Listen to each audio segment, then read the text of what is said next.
1545 metrów wysokości. Na skalnik idzie się godzinę.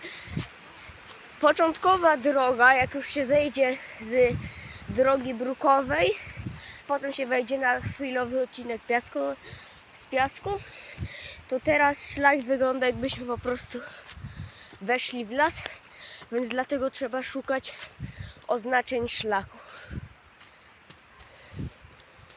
Nagrywając ten film jest październik, więc niestety nie znaleźliśmy żadnych grzybków, które można jeść, ale znaleźliśmy muchomory, a las dalej się ciągnie.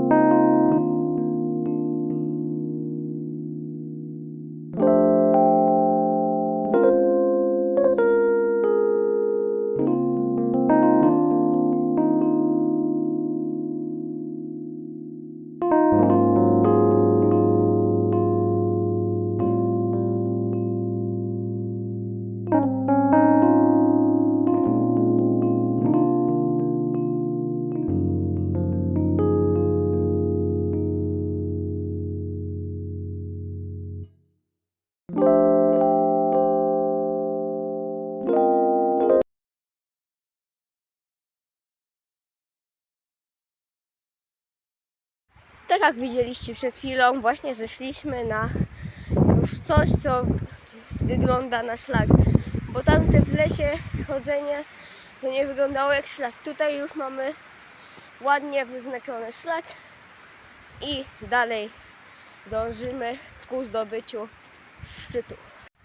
Znowu wróciliśmy do lasu, więc generalnie tego szlaku fajny jest taki klimacik leśny, idzie się praktycznie cały czas lasem, jakby w ogóle bez szlaku, więc ten kawałek szlaku leśny jest mega fajny i ten poprzedni zresztą też. Tylko jedyny minus, że trzeba uważać, żeby nie zgubić szlakówki. Szlak nam się zmienił na już prostszy, łatwiejszy.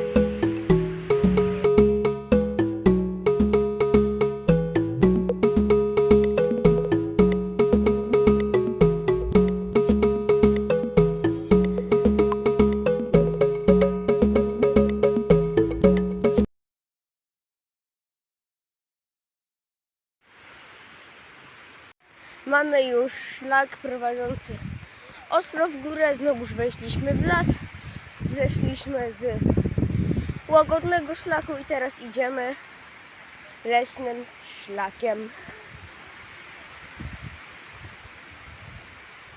Zostało nam 600 metrów, żeby dojść do skarbu. Tu mamy ostrą małą i na nią wejdziemy też w tym filmie. Dotarliśmy już na skalnik. Niestety widoków nie ma, więc jest lekkie rozczarowanie. Jak widzicie, jest tylko las, ale widoki będą na Małej Ostrej. Jesteśmy na Ostrej Małej, a takie są widoki.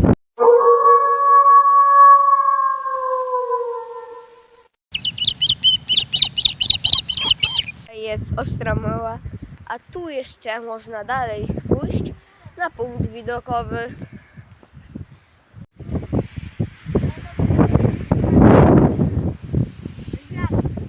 Ten krajobraz, który widzicie, to jest właśnie ten punkt widokowy. Strasznie wieje, więc dlatego wam nie będę tu dużo mówił. I tymi widokami kończymy ten film, ale widzimy się już na następnym szlaku.